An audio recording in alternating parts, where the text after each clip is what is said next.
Good evening. It is 9 o'clock. It's that time again on a Wednesday when Hope and Action Network brings to you Friend of a Wounded Heart. Always an exciting feeling when 9 o'clock draws near on a Wednesday evening. And this has been no easy Wednesday for me. It has been quite busy. However, I'm always energized as 9 o'clock approaches. Before we begin this evening's program, I'll ask Cheryl to say a word of prayer for us, please. Cheryl, could you pray for us as we begin? Good night, all. Heavenly Father, we do want to thank you for giving us this opportunity once again, whereby we can come together and remind each other that you are the friend of our wounded heart and you can heal us. As we about to partake of this evening session, help those who are coming on to come on smoothly, help the internet to work properly, and help us to benefit and to enrich and enlighten each other. In Jesus' name, amen. Amen. Thank you, Cheryl. Thank you. Welcome to another session. We have been here for quite a long time. We have had many interesting discussions. Would you believe it is session number 158? It means that we have been here 158 weeks before. It also means that you have 158 sessions, 57 sessions that you can view. And so we encourage you to go to YouTube.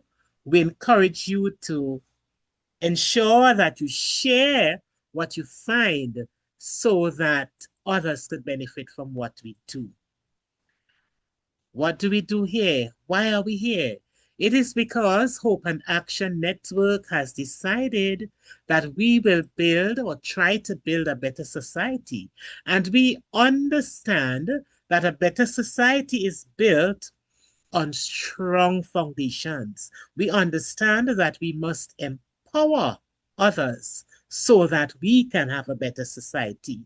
When we look at society, I'm sure we are not satisfied with what is happening. I am sure. Just read the newspapers, just listen to the news, or go on Facebook, and you will recognize that society needs healing. As I said, this is session 158.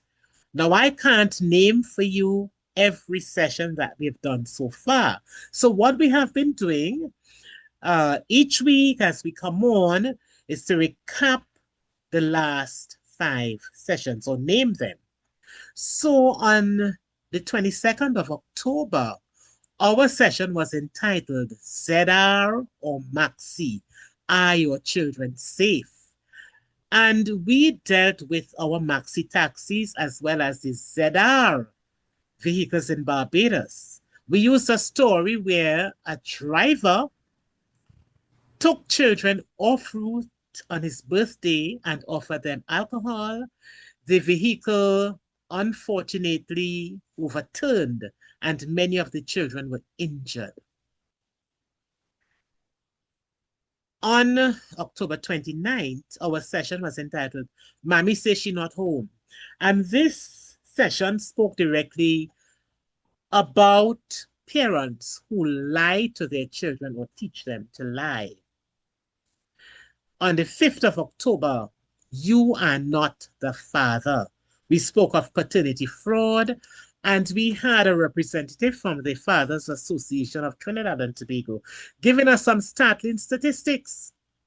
In one lab in Trinidad, 1/3 of the tests results indicated that the person who was assigned paternity was not the biological father. And this is in line with other international results and research. Many men are before the court. Many men are paying maintenance for children they did not father. On the 12th of October, we had a very light and beautiful session. It was entitled Love Beyond Boundaries. And there we discussed couples Couples who reached beyond borders.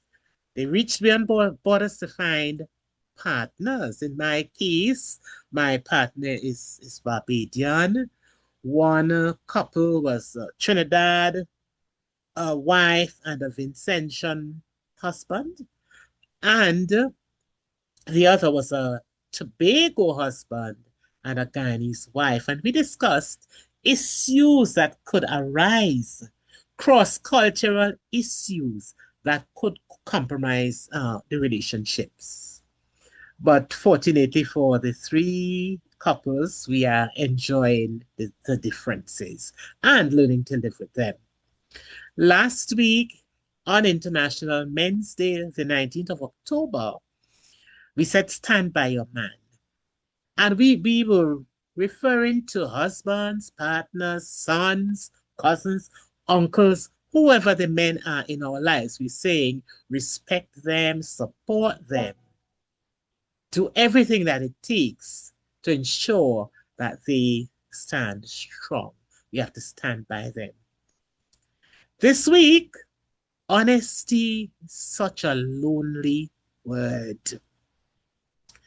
And there is a song, with those words, Honesty by Billy Joel, written in 1978. Honesty is such a lonely word. Everyone is so untrue. Honesty is hardly ever heard. And mostly what I need from you. Something like that. It goes something like that. This song is the title for our program this evening. Honesty, such a lonely word. And Billy Joel was saying to us that people are dishonest. And honesty is a lonely word because so many people are dishonest. So many people are seeking to trick up other people. How many of you know this song? I know I'm probably the oldest person in the room, but how many of you know that song? How many of you have heard that song, Honesty by Billy Joel? Bishop Charles, you must know that song. Honesty. Nobody else knows the word. Oh yeah, I'm seeing Cheryl is saying she knows it. Maria is saying that she knows the song. And Bishop Charles, do you know that song?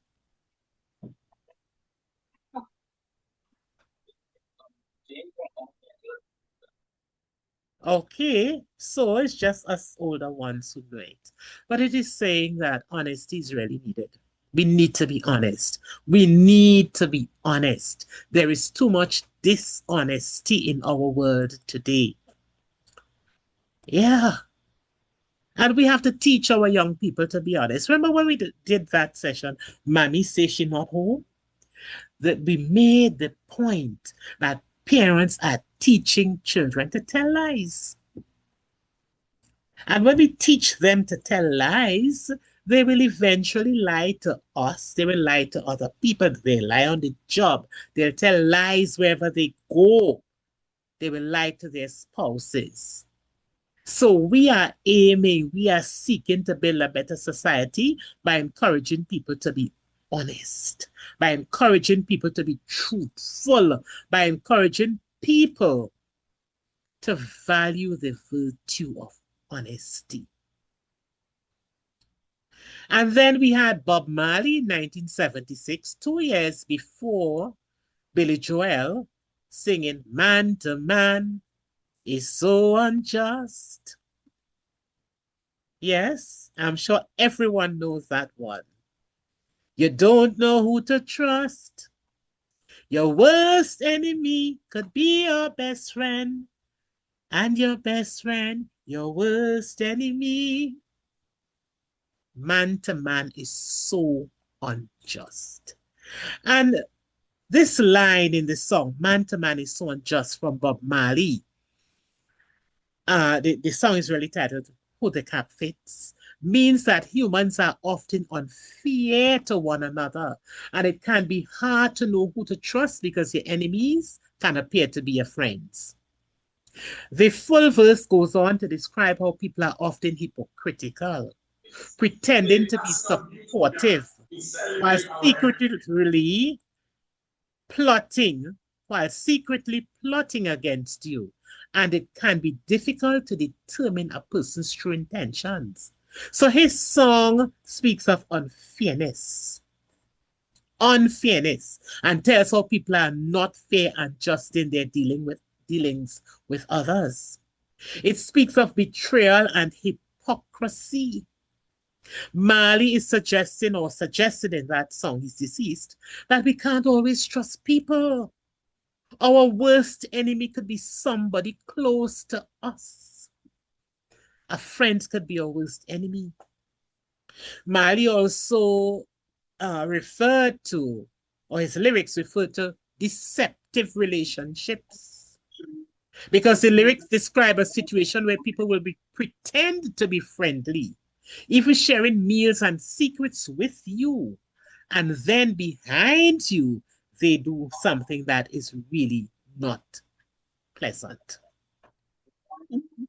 So the rest of the verse elaborates on this theme by discussing how a friend's knowledge of your secrets can be used against you, and how some people can act one way in front of you while they can eliminate you behind your back. Man to man is so unjust. Somebody needs to mute, please. Man to man is so unjust. You don't know who to trust. How many know that? How many of you know that song?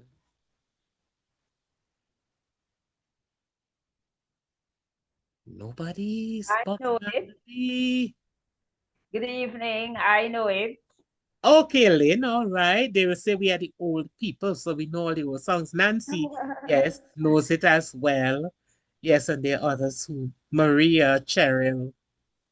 Maria, you know that song, yes. Good evening, good evening, good evening. Yes, I know Bishop. it. Man to I know man. it. Yes, the Vision. I'm asking you to remember us. Tomorrow is the big day for St. Vincent general election. Okay, It's yes, we getting will remember you. Yes, we will. it's getting very nasty. Okay. Yes, we will remember you. We will remember you. All right, so two persons message in the chat. Yes, the Visa said she knows this song. No, it's true. I know the song too. But they have Yes. so much corners to that song. Yes. All right. But let me give you a thank you. Let me give you a little story to show you how man to man is unjust. Before King Hamid of Ottoman went to war, he locked his wife, the beautiful queen, in a private room, and he gave the key to his best friend Mausa, and he said, if I am not back in 4 days, open the room and she's yours. And he climbed onto his horse and galloped off towards the battlefield. Listen to me. Half an hour later, the king noticed a cloud of dust behind him. He stopped and he saw his friend galloping very fast towards him. What's wrong? Asked the king. Now, out of breath, his friend Mousa responded, you gave me the wrong key. What? Can you imagine? He didn't even wait for the 4 days before trying the keys.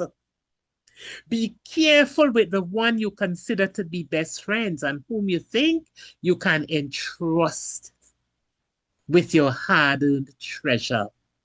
They could be wishing you dead soon and hopefully inherit your good God-given fortune. Now I have to pause here. Tell me what you think about that story I just told.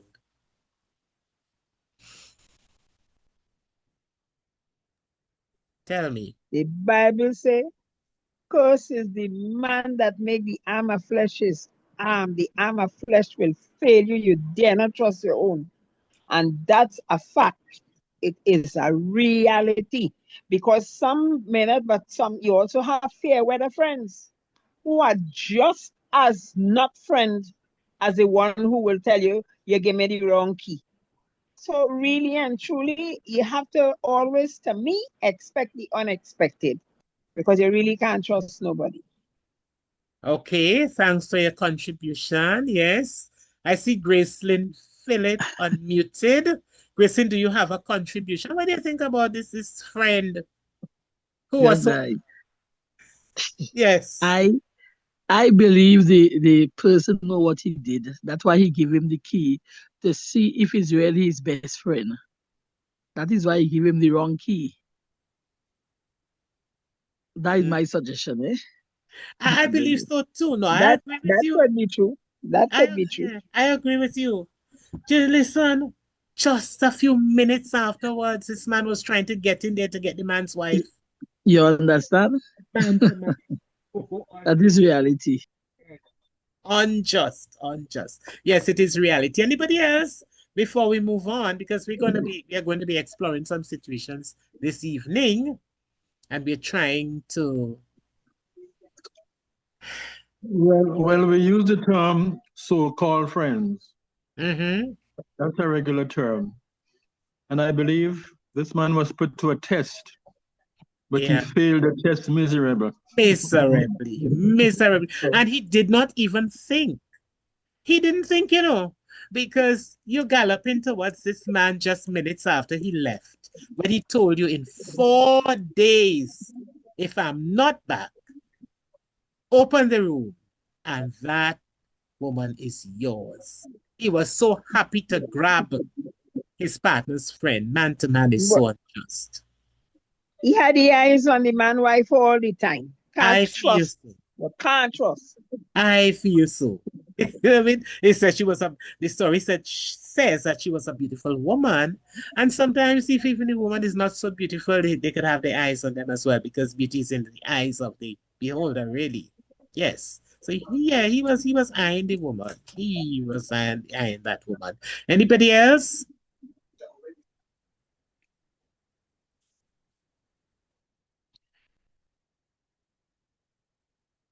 Okay. So yeah, this shows that people really are unkind, unjust to each other. And lately, we have been hearing so many stories about people preying, P-R-E-Y-N-G, on the vulnerable, the elderly, the young, children, the poor, the lonely, and persons with disabilities. And this evening, we have a guest with us, Mr. Michael Oliveri, and he is going to talk to us about some situations where people were just being downright wicked and unjust to others. Listen, you talk about things like fake love, extortion, infidelity, and the like. And we are also welcoming your contributions. So even though we have a guest, Mr. Oliveri, you can contribute. You can ask questions. So let's go. So, Mike. Yeah, pleasant good night, and thanks for having me, Dr. Ward. Don't you want us to see you? Yes, we would like to see you. Thanks for having me on board. You're welcome. Put on your camera now. All right, just a sec. Now, Mike is my brother-in-law, and he has some first-hand information regarding people being unjust and unfair to each other.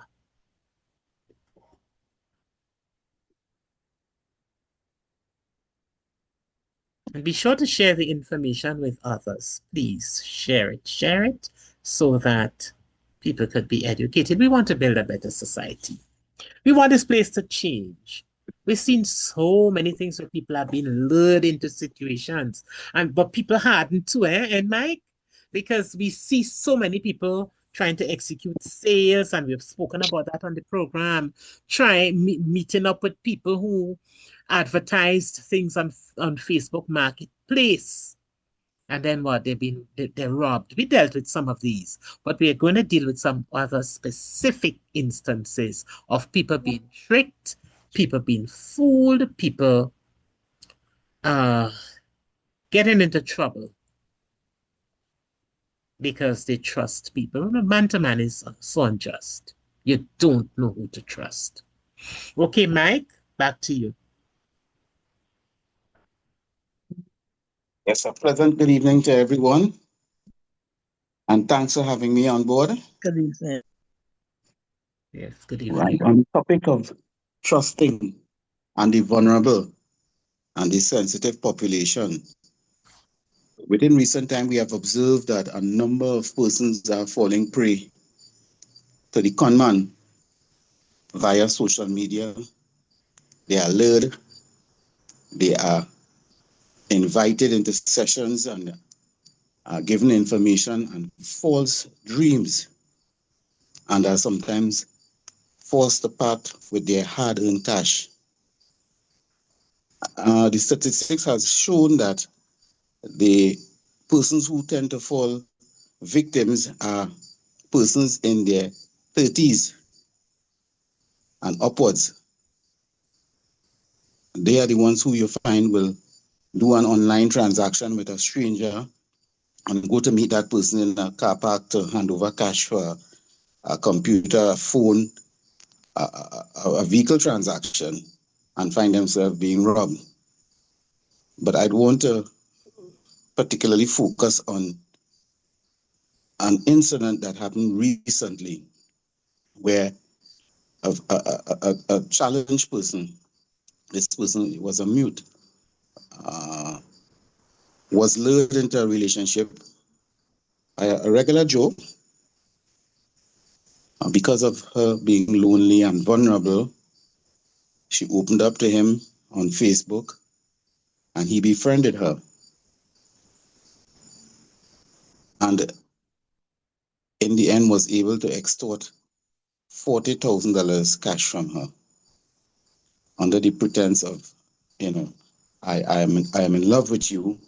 I would like to be in a relationship. I'd like to have a future with you. I have a starter home that I would need funds for. And if you assist me with a loan, we can have a life together. And this gentleman is very much in a committed relationship. As a matter of fact, he has a child on the way. And he was even attempting to see if he could get additional funding from her to carry out his sinister plot to defraud her. These people are in search of companionship. They are at a place where they're very lonely and they become desperate. We have people in our society who will actually look for these persons and go after them. We have some men, very young men, will create fake profile and befriend these people, get into their personal situation and find out what are their issues and pounce on them and cause them to part with their hard-earned cash. We have even seen instances where they have even relieved persons of their valuables through force. Yeah. Would have gotten them to venture out under the pretext that they're going to meet. And when they get there, they fall victims to crime. So man to man is really unjust. How do we treat with situations like this? Especially if we are in a family situation and we have somebody who might be vulnerable because of a physical deformity or some challenge. As family members, do we allow these people to interact with the social media and not give them advice or try to monitor them to ensure that what they are doing is in fact not getting themselves in trouble, but are we creating a safe space for them to interact and befriend people Are we monitoring them? Or are we just allowing them to be lonely? We go about our lives and they have to find their own niche and open themselves to these predators? Or do we help create that environment that would make them feel safe? The vulnerable are faced with many challenges on the job, in public spaces, in terms of cybersecurity, and challenges with even emergency situations, because a physically challenged person is at a disadvantage in so many ways that we sometimes do not cater for them adequately, even though there are legislation in place to ensure that they are treated right under the law. What about the enforcement? Who monitors, especially on the workplace, in terms of their interfacing with the technology? What checks and balances are in place for persons who are vulnerable within the community? We have laws to treat with persons. For example, if you were to sexually abuse a person who's physically incapacitated or challenged, there are legislation in place to treat with that. As a matter of fact, a person who commits an offense like that is viewed as a person who can be severely dealt with via the law. But how many times it gets to the stage where it's reported and a court action is initiated? In most instances, the family members will find out and they would hardly report it because they will tend to feel shame and think that a stigma would be attached to the family. So it's left unattended. But how do we effectively treat with it? Do we invite the law enforcement in and create a public outcry? Or do we just treat with it from a domestic level and just allow it to slide? I'm saying that we have, as a society, to pay more attention to our vulnerable people. That sensitive population has to be carefully monitored and secured from the predators. Mike, Yes. I just want to mention something here. We have had the experience of going to court on several occasions with persons with disabilities. What we recognized is that the court system is not ready to manage persons with disabilities. They're not ready to accommodate them. Of course, we had to find interpreters, go and interpret and so on for those who couldn't hear.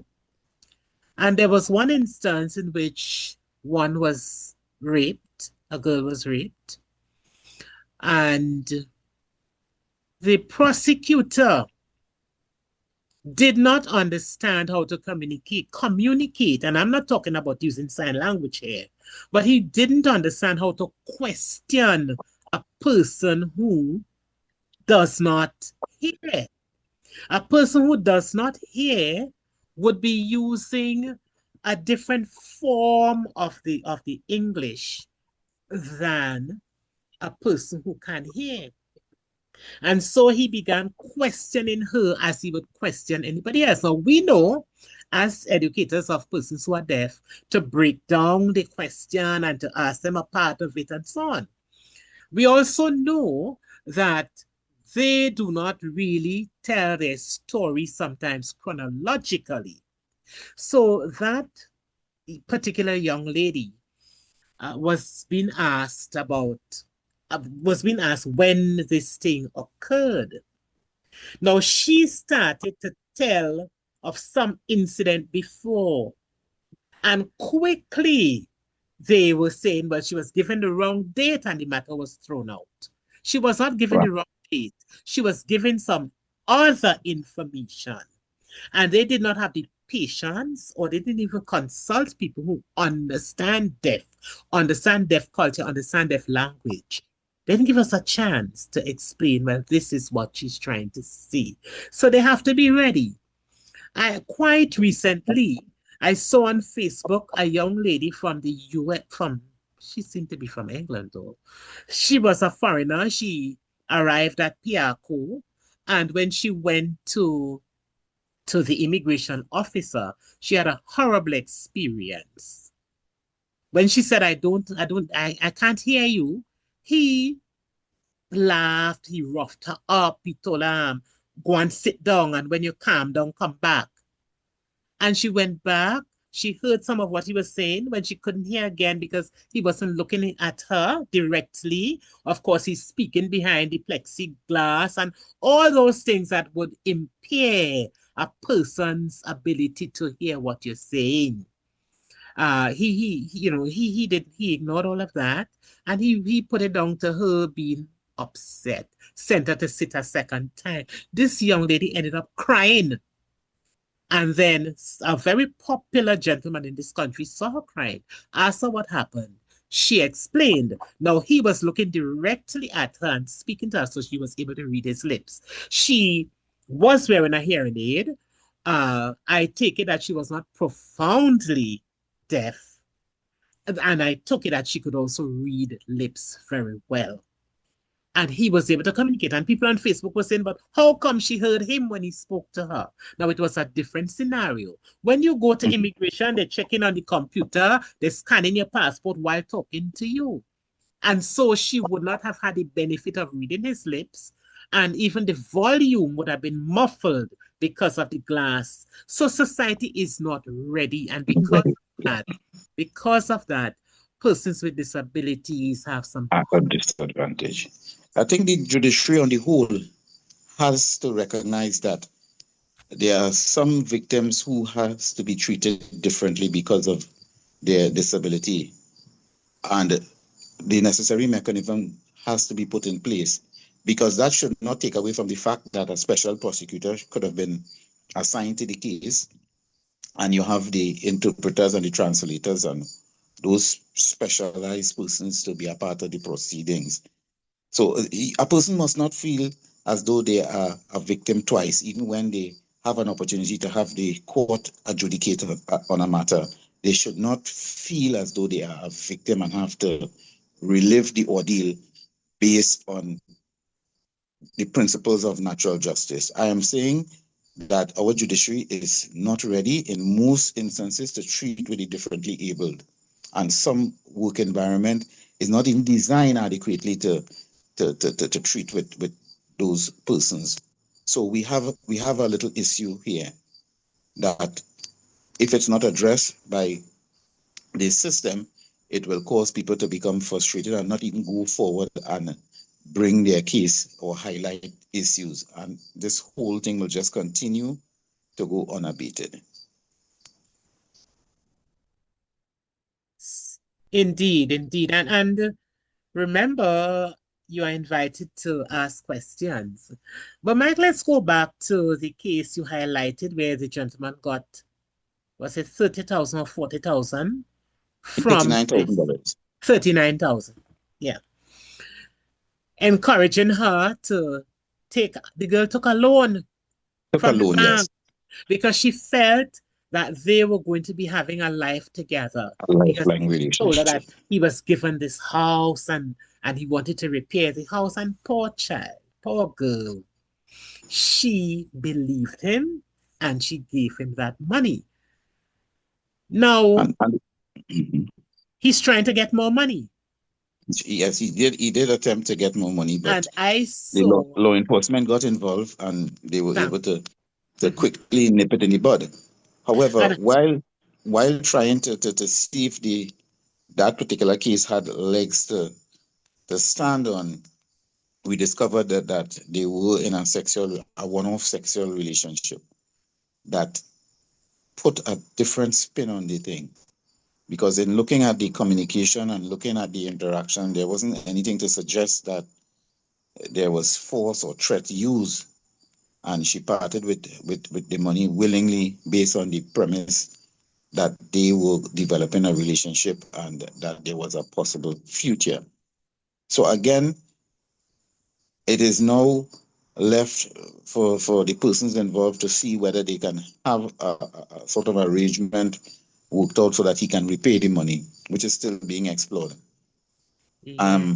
I don't think that he will attempt to go down that road again because of where it is, and him being made aware of his actions and what are the consequences.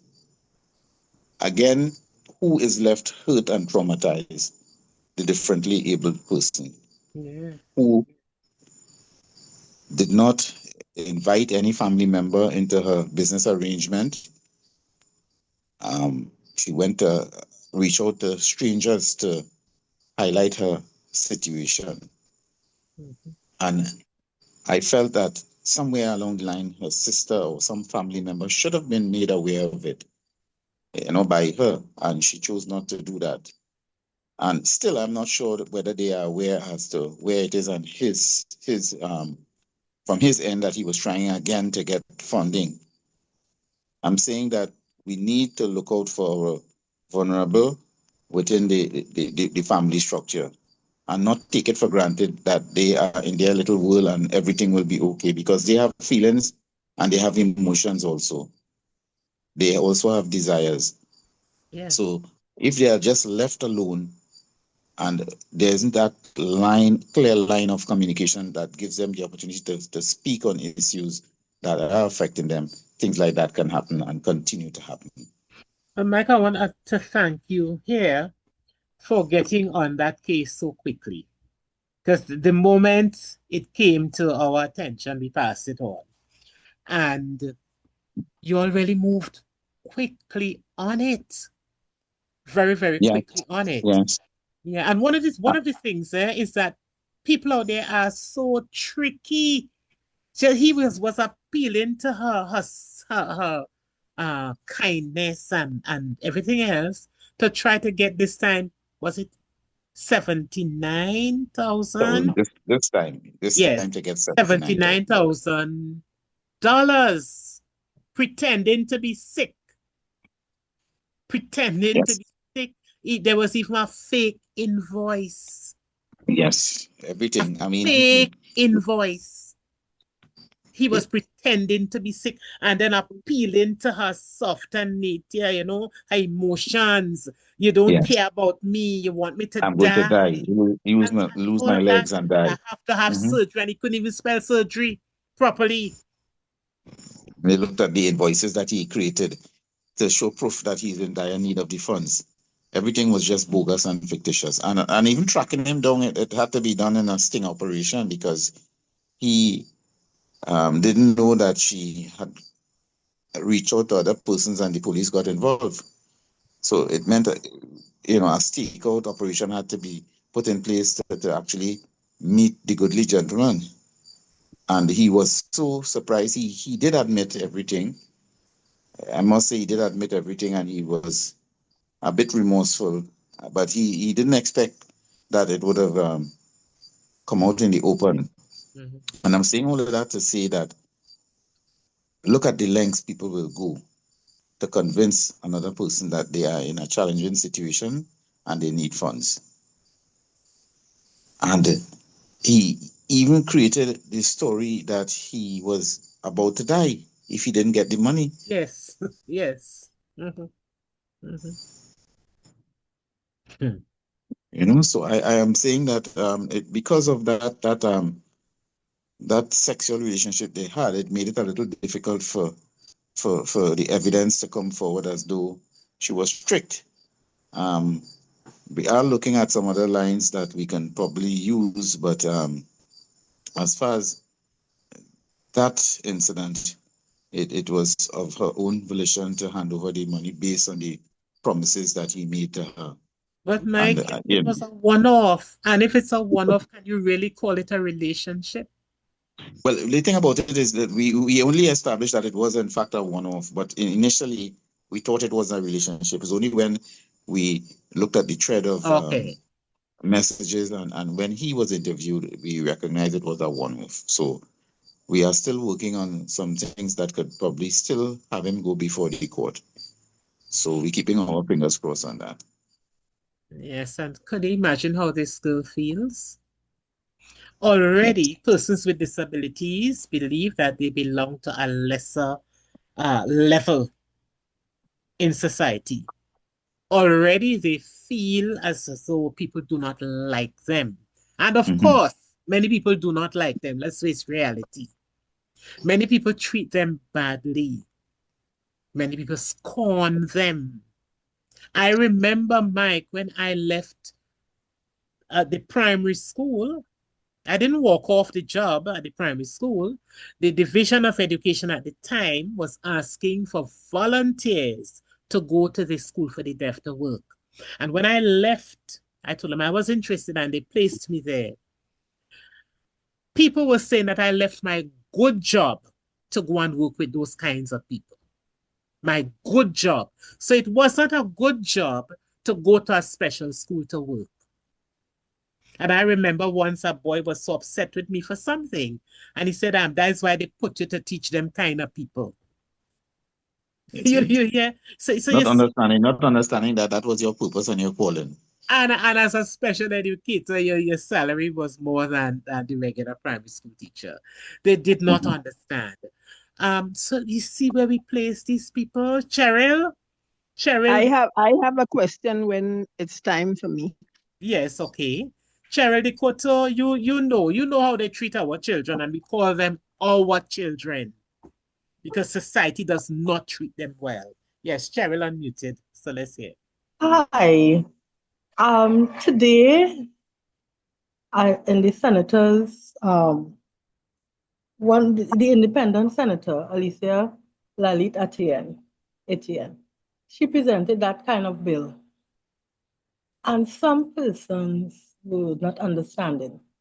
This is what persons with disability go through on a daily basis.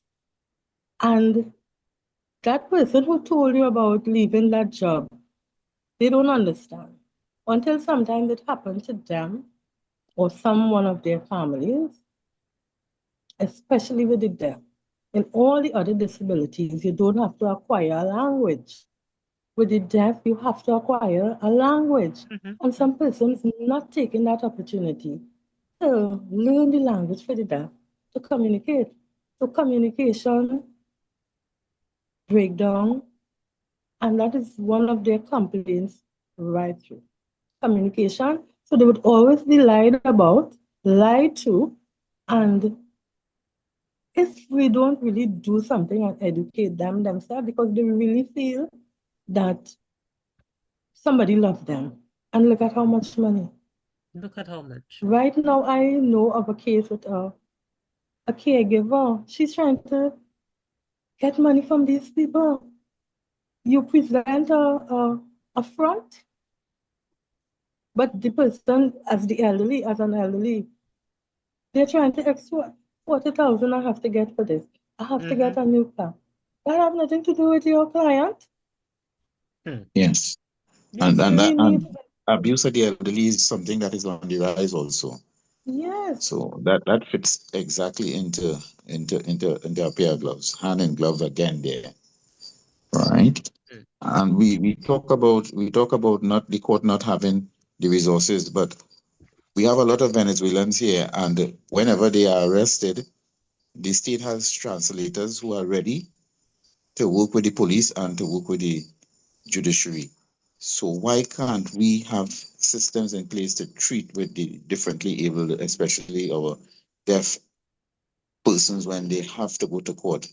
That is something that our politicians have to look at and ensure that those resources are in place and those specialized people are available for the judiciary to treat with matters that goes before the court. Yes, and Mike, not only the judiciary, but also people in the medical field. Because just as we've been to court with persons who are deaf, we've had to witness examinations after rape. Yes. And somebody, the doctor or the nurse or somebody in the profession should know how to communicate with these persons.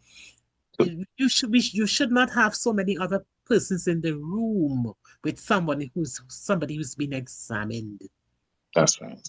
Yeah. That's right. Yes. Glenda has a hand up. or had a hand? My question is for Mr. Oliveri. Yes, ma'am. Listening to what you said, that young lady who was swindled, but that guy is a swindler, because she had an intimate relationship, does that mean that he cannot be charged for fraud? Well, it would not be. It would be receiving money by trick. But there are aspects of the law that can treat with it. Because that's fraud. That's fraud.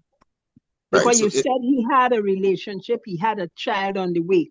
That means he had no intention of doing nothing for that lady. Right. So what Has can a the child law on the do? way. Has a child on the way. Has a child. He has a child on the way.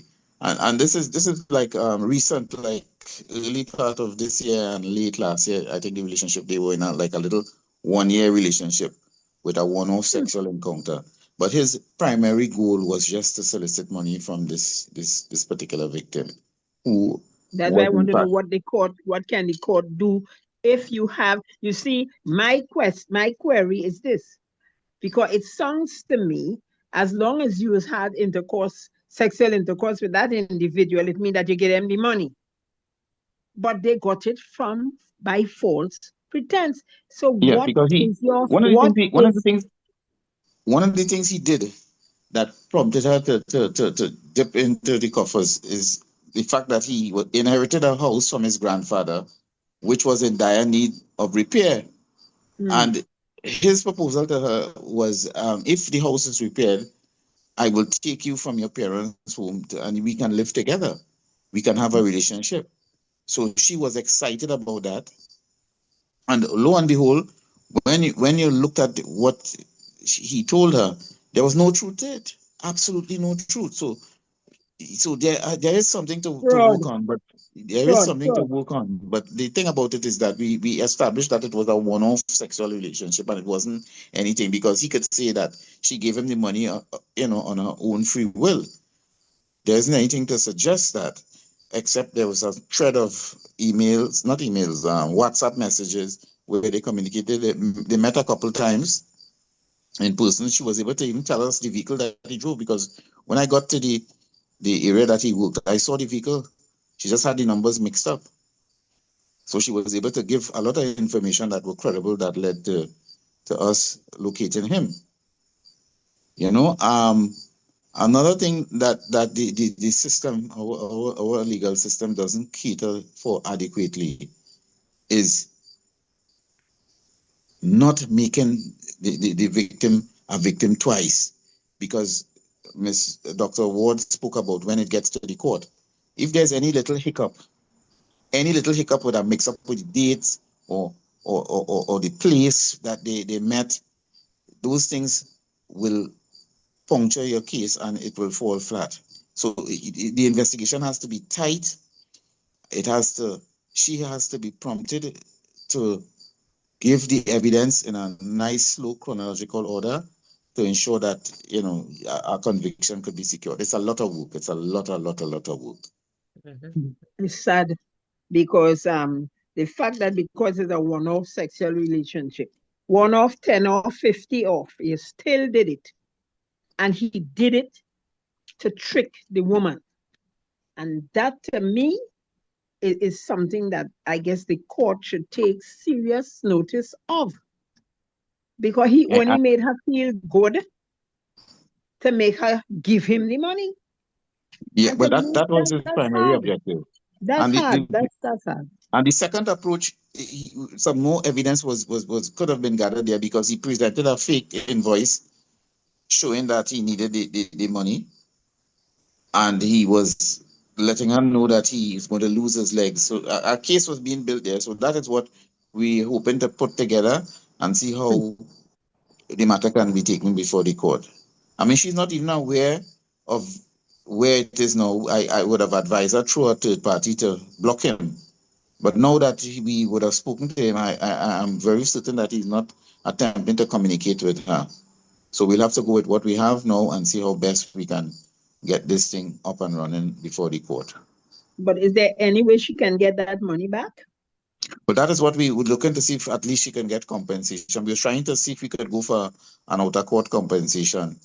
And what about jailing him? Well, you see, for that to happen, it has to go through the court, and the court has to adjudicate on it. The court has to adjudicate. But if he repays her, that will be the end of it, because of the fact that he would have acknowledged that he took the money by false pretense, and he is willing to think. I am looking at having a chat with him to see if he can come up with some arrangement where he can at least pay $1,000 every month and get the thing sorted out. So I'm trying to that approach. Also looking at that. God help the women who are very vulnerable in Trinidad and Tobago. Well, I guess they were, because that is sad. That is very sad. Thank you, sir. Thank you very much. Not a problem, ma'am. Yes, I think that most of us are vulnerable, in some regard, because we all have emotions, and the real trickster will try to appeal to our emotions to try to get at us. So we all have to be very, very cautious. But Mike, we say man to man is so unjust. And in the flyer, I mentioned a case of a woman who was living with her husband in Tobago and living with one in Trinidad. She wasn't married to the one in Trinidad, but the one in Tobago, she's now deceased.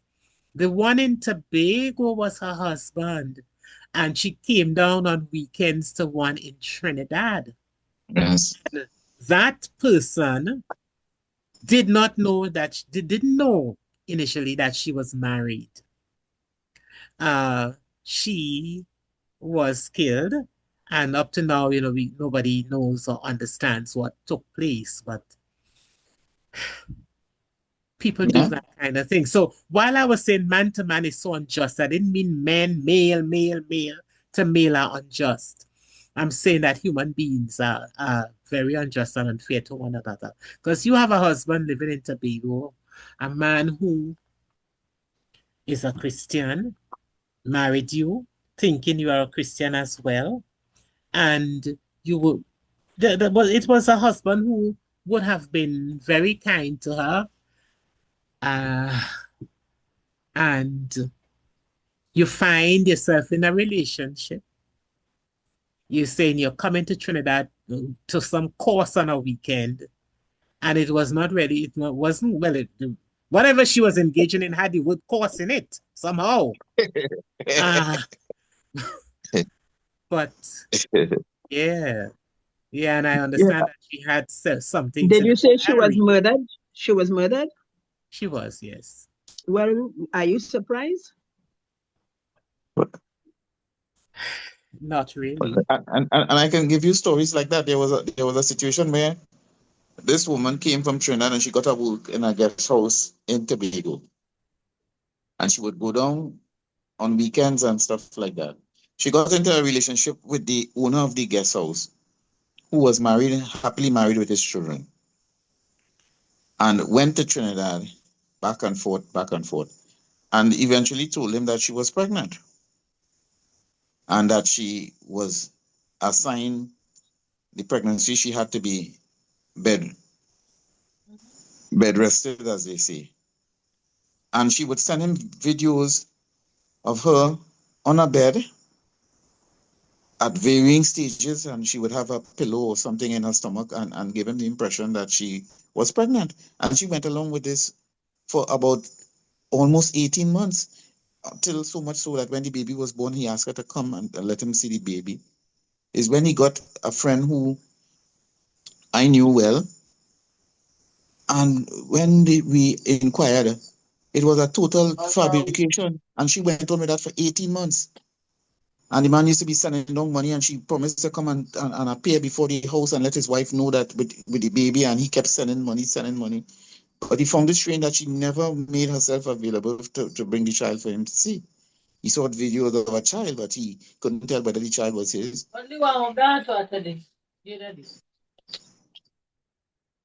So we have deception taking place, all around.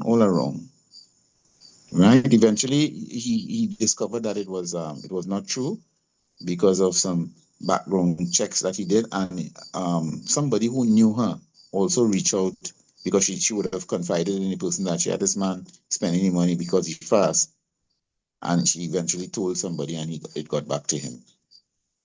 It went on for 18 months.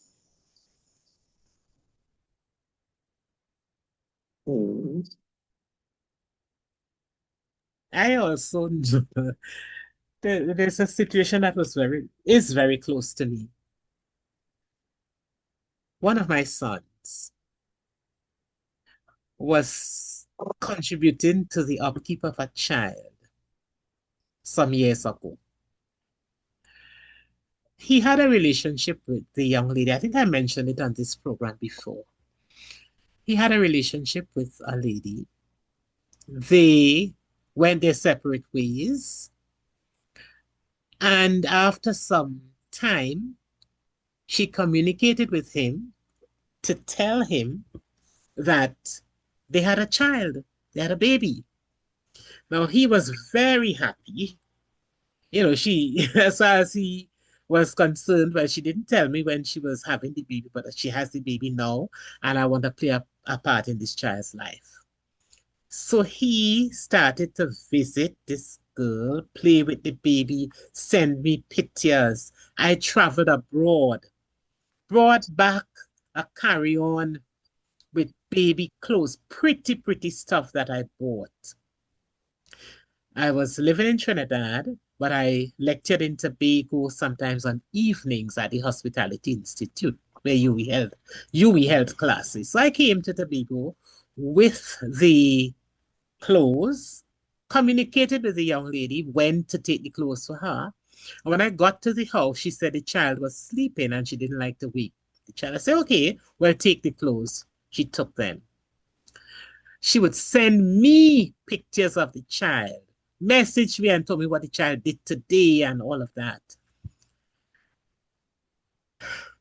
Eventually, my son took a picture that he took with the child and went into the bank for some reason and showed the picture to one of this girl's friends. And the girl said, why you have a picture with my child? So he thought it was a joke. Okay. He said, this is my child. He said, no, this is my child. Do you know that this girl who called him and told him that she had a baby, they had a baby, was just the caregiver for the child? The child often had to overnight by her in her place because the mother of the child was a sort of freer person who would go to parties and so on. And so she didn't mind having someone who would keep the child for several days at a time and so on. So my son felt that it was his child. I thought it was my son's child. I contributed only to discover after a while it was not even her child. Man to man is so unjust. You don't know who to trust. Wow. So while people tend to talk about men and the things men do and let people believe only men do wrong things, I named two cases for you. One, the woman who had a husband in Tobago and a husband in Trinidad. And now this girl who tricked my son into thinking that he had a daughter by her was not his child. It was not her child. And when he spoke to her mother about it, eventually, the mother said, I don't understand what you're saying. Her mother could not understand. Man to man is so unjust. Honesty is such a lonely word. We have to be careful. We have to be cautious. We have to teach the people around us to be honest and to do what is right. But Mike, do you know of any other cases, any other situations that you can advise us on this evening? Well, I would want to talk a bit about befriending persons online. Most of the interaction that we are seeing is more online interaction, where persons communicate with people that they meet on Facebook and on the various social media platform and form relationship with these people and share some of their most intimate and private messages and secrets with these persons. So these persons know their ins and out. So they befriend you and they get you to open up, and then they know so much about you that they could then approach you now with some sort of fraudulent suggestion or activity, which will cause you to buy into it. So even with your interaction on social media, you have to be careful, because you have people who will create these profiles and give you information and get you. I'll give you a story that took place in the recently held carnival in Tobago. There were over 15 persons who subscribed to a villa, and the direction the persons communicated with them up until they came off the vessel. They paid for the accommodation. Sometimes the villa, they would get it for 3,500, a group of 8 or 10 persons for a weekend. And when they followed waves and the direction on the social media, it led them straight to the station.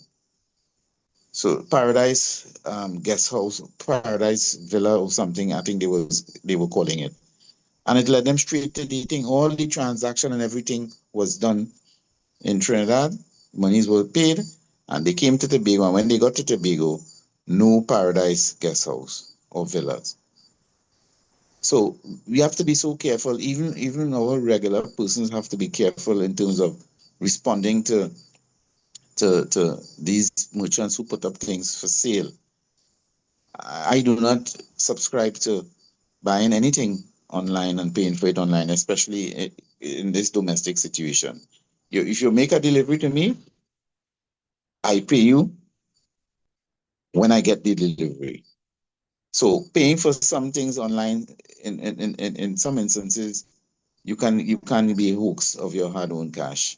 So I just want to urge people to just be very, very careful as to who you communicate with and how you share your personal information and what you post on the social media, because people can actually learn about you based on your postings and develop and devise plans to treat with you accordingly based on the information that you disclose about yourself. So I'm just urging persons to be very careful as to how they interface with the social media and what they share.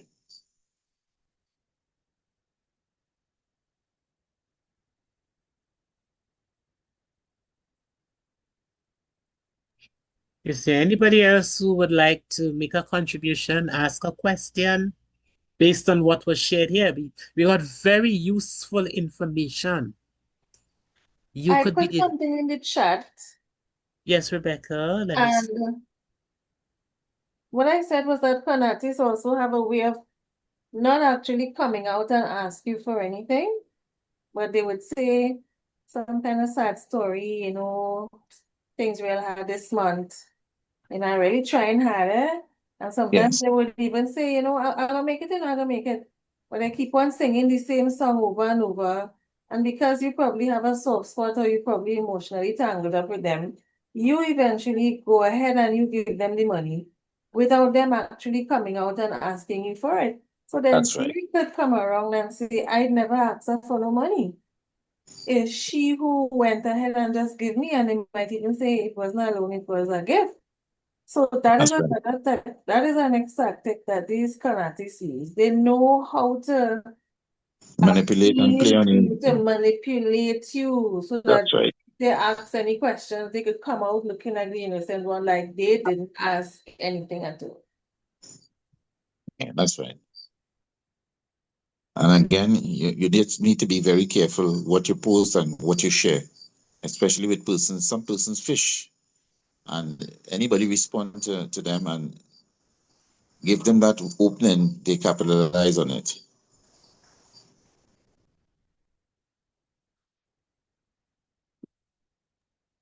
Yes, and some people are just wicked, you know.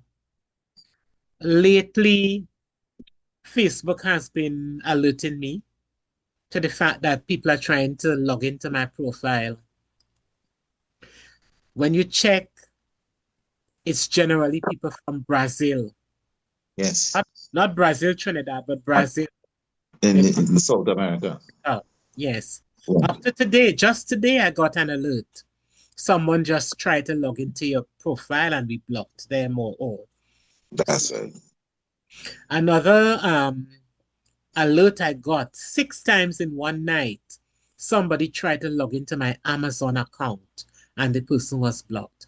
So thankfully, there are systems out there to recognize and to block when they see something untoward. It's not perfect because some still get through. But you know, we have to be very, very alert. We have to be very cautious. We have to be very careful about what we do. Because man to man is so unjust. And right. honesty is just a lonely word.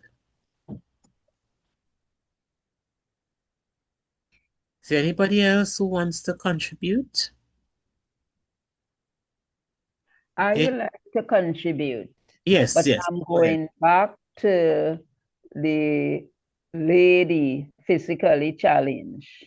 Now, if she lived with her parents, oftentimes, you know, some parents may shun them, or you may feel because of your challenge, nobody never care or nobody never tell you that you love them. And she kind of kept it as a secret. But however, if this person were in the same island as her and she invite them to come home and meet her parents, then the parents could have tell her, you know, I feel this would work out, take your time with it. So once they give you something negative, you so excited is the first person that tell you they love you or they care. So then you become very secretive. And that is why she end up, you know, lending the person money and so on, because they're more sensible than her and they know the right words to say, because they realize she lonely and she had nobody, you know, looking out for her. And it is often said love is blind. So then, you know, the other person now would use that to encourage her to do what she do. You know, that is my contribution on that one. So we have to be careful when we have people that not 100%, you know, how to talk to them so that they could trust you, who they live with, because she wanted to move out and go. Yes, every adult will want to move, but at the same time, you know, you will know how to talk to them, not to tell them not to go, but how to talk with them so that they could slow down, take things slow. That's my contribution. Yeah, the family involvement is important. Yes, the person who did the presentation, what is his profession, please? Right. My name is Michael Oliveri. I'm a part-time police officer, corporal attached to the Sherman Road Police Station. I'm also an assistant center manager at the Suspension Center for Secondary School Students attached to the Division of Education in Tobago. Okay, I'm the holder of a Bachelor of Arts in Security, Administration and Management. So you're well qualified. Yes, I am a security practitioner. Can any good thing come out of Tobago? Yes. Come and see. Yes, sir. Well, I'm from Tobago, but I'm living in St. Vincent now. Okay. So soon you're going to have an election there. Tomorrow? Tomorrow. soon. We'll have you in prayer. Yeah, we need your prayer because it's getting very, very nasty. We need your prayers. Yes. Yes, we will pray, Bishop. We will pray. I see Dawn. Yes, go ahead, Dawn. Dawn has a hand up.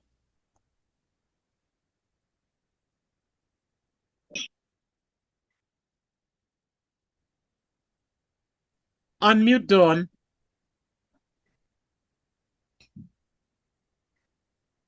Dawn, unmute. Okay, are you hearing me? I was getting a little challenge there. Yes, yes, we can hear you now. I want to ask the police officer something. If the person who has committed or this fraud or is defrauding someone else or has done unscrupulous things is a police officer and you are trying to make a headway, however, the police is not taking you serious, they're not taking your complaints, they're running you around telling you because this person is a corporal or a constable, then a corporal has to take it.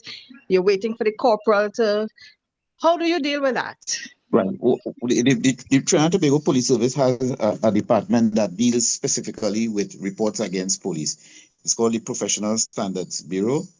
And you also have the Police Complaint Unit. They are mandated to take all reports made against police officers and investigate it. And I can tell you that they do not make joke. That department, I have friends who work at that department and they have a high rate of solvency with reports made against police officers. As a matter of fact, you'll hear from time to time on the news where police officers are thrown before the court for misbehaving in public office. And police complaint. What's the name of the other thing again? I say yes, you can in fact report it to the police complaint. If you're in Tobago, they are based at Crown Point, or you can go to the Police Service Commission, and you can lodge a complaint there too. But there are mechanisms in place to treat with errant police officers. You can in fact make the report. If you go to a normal station, they are mandated to take the report, but they will have to refer it to the specialized department that deals exclusively with police officers. Interesting. So okay, just curious. It can be addressed, yes. But you wouldn't just walk in. If you walk into a regular station and you do it, they can't take the report, but they will have to let you know that it will have to be referred to the Police Complaint Authority. And trust me, they investigate it swiftly. Because you could be involved in an incident, and in 2 weeks' time you get a call from them that they need a report, and they come and they let you know that an investigation is being conducted, and you are to supply information relative to the interaction with the person that is making the report, what transpired on the day, and you can be taken before the court. Because I know a lot of police officers find themselves in situations like that where they take money from people and they get into a relationship with women and, even their vehicles and stuff like that. So those matters are dealt with, trust me, in an expeditious manner. Okay. I'm hearing you, officer. I'm hearing you. Without divulging everything, I have a very different experience that I'm going through with a police officer. And why aren't you taking him before the court? I'm trying my best. You can't take him to the court. I'm trying my very best, and I'm getting a lot of runarounds. I'm getting a lot of runarounds, a lot of. I even went to a police station, and the police corporal told me, "Ma'am, this situation is your word. I have to go back. I have to go back to the institution where the fraud took place and get something in writing from them before I could." And I went to Scarborough. Scarborough told me they couldn't do anything. Go to Chaguanas, because whatever was done in Chaguanas, they send me when there's an open right? So they send me to Chaguanas. I go to Chaguanas. Chaguanas tell me They cannot do anything because I have to get something from writing from the institution saying that the person did what they did. And All right. interesting. I'll ask Dr. Ward to give you my number so that I can advise you accordingly on that. Is it a matter in Tobago? The incident took place in Tobago? It's a combination, Trinidad and Tobago. So then there are reports on either side. The person who did it is in Trinidad. Some things were done over here, some things were done in Trinidad. Right. So then you have it's a dual process, because you can have offenses committed in both jurisdictions, Trinidad and Tobago. Especially if they did something in Trinidad, it will have to be investigated in Trinidad. And if it was done in Tobago, that arm of it will have to be investigated in Tobago because of the layout and the jurisdiction where the offenses were committed. But I don't think they should be dancing you like that if it's clear cut. I did go to police complaints in Trinidad, and they sent it to the legal department, and the legal department sent me a letter and told me they couldn't do anything about it, so get my lawyer and all sorts of things. All sorts of things. So I was just curious as to, maybe I did the right thing. No, you did follow the right channel, because if you went to complaints and they sent it to the legal, what is happening sometimes when these matters come before complaints are made, it is referred to the legal department for a final determination to see whether there's anything that can be done. But that does not mean to say that you should just throw your hands in the air. Sometimes you may need to engage the services of an attorney to be advised independently, apart from what the police would have said. Because if they are telling you that they didn't see anything that warranted an investigation or any action, and they are supposed to tell you that you can also seek legal action advice also from your attorney. Okay, but I think you should. Some of it, I still think you need to talk to an attorney and take the letter that they would have written. There are some things that are plainly fraudulent, and that is a matter that has to be reported, because like I was told, there's some things that they cannot do anything for unless they have a police report. And if the police is not taking the report and giving me a receipt, then I have nothing to say that I did make a report on it. And police are mandated to take a report. You can make a report at any station. And if you are in Tobago and something happened in Trinidad, you can go to a station in Tobago and make the report. And we will send the report and give you a receipt. You're supposed to get a receipt when you make a report. I did go to Tobago, and Tobago sent me to Trinidad. Chaguanas tell me I have to go back to they didn't investigate what I'm saying. They didn't even take the report and give me a receipt that I could start to do anything with. It's unfortunate. Anyway, thank you so much. Okay, very unfortunate. Thank you. Okay, Dawn, I'll pass on Mike's contact to you. You should communicate with him.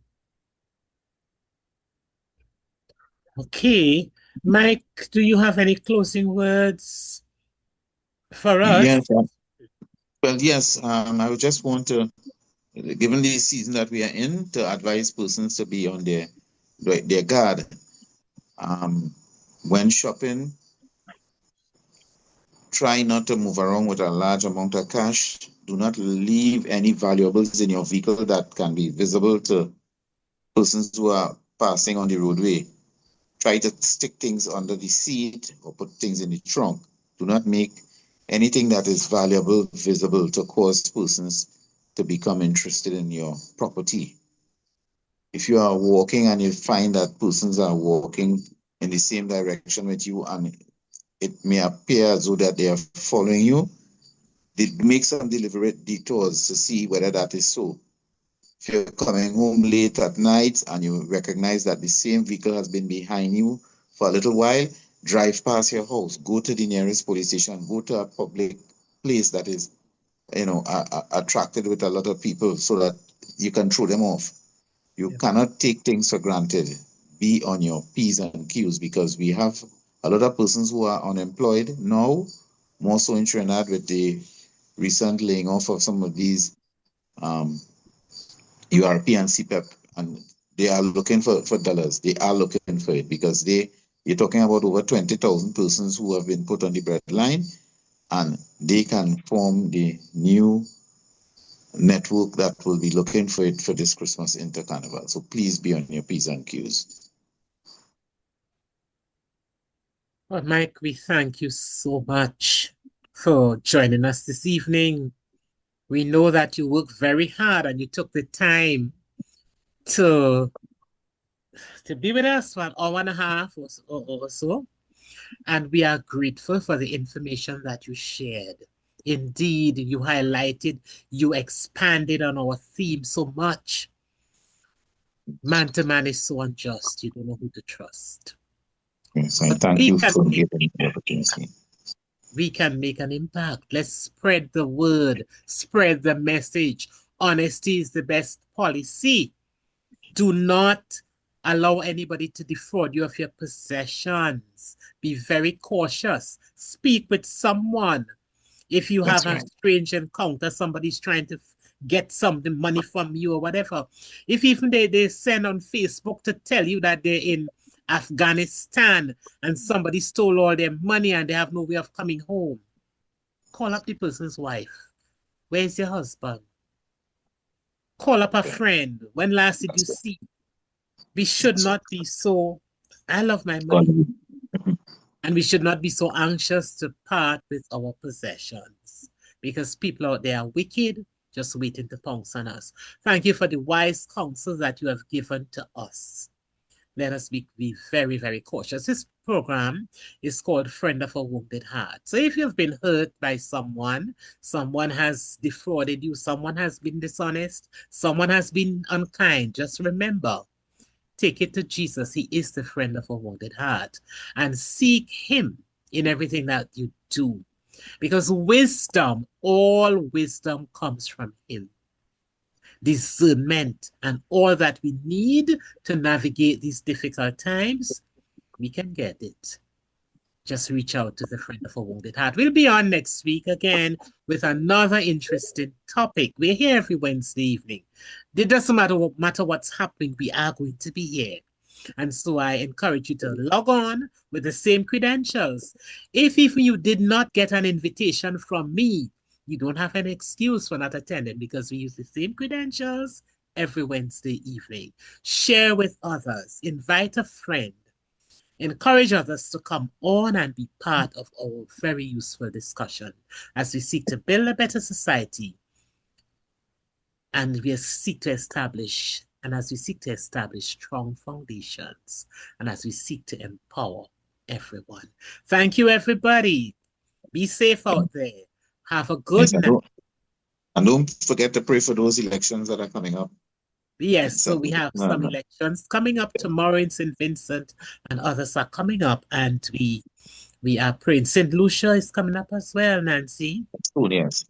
Yes, and I think Grenada is somewhere in the lineup. So we have to keep on. And then the THA. Yes. So as we close this evening, I'll ask my very dear student, Gwen Vickery Smith, logged in from Guyana, to close us off in prayer. Thanks for coming, Gwen. Gwen? All right. Gwen, are you there? Yes, Dr. Ward. Good night. Good night, everyone. Good night, ma'am. All right. Good night. Let's pray. Let's pray, yes. Heavenly Father, Lord, this evening we're so thankful for the session that we've had. We thank you, Lord, for all the advice that we're given. We ask, oh God, that even as we go through this season, that you may help us to be alert and strive our best to be safe. As we are about to depart, we ask, oh God, that you be with us, help us to have a pleasant night, and may you continue to protect us and keep us safe throughout this season. Please forgive our sins in Jesus' name. Amen. Amen. Amen. Thank you, Gwen. Gwen was my research student. Yes. And Dr. Ward, I was waiting on you and I fell asleep. when I woke up. That's all right. You can always log on to Okay, that's the one.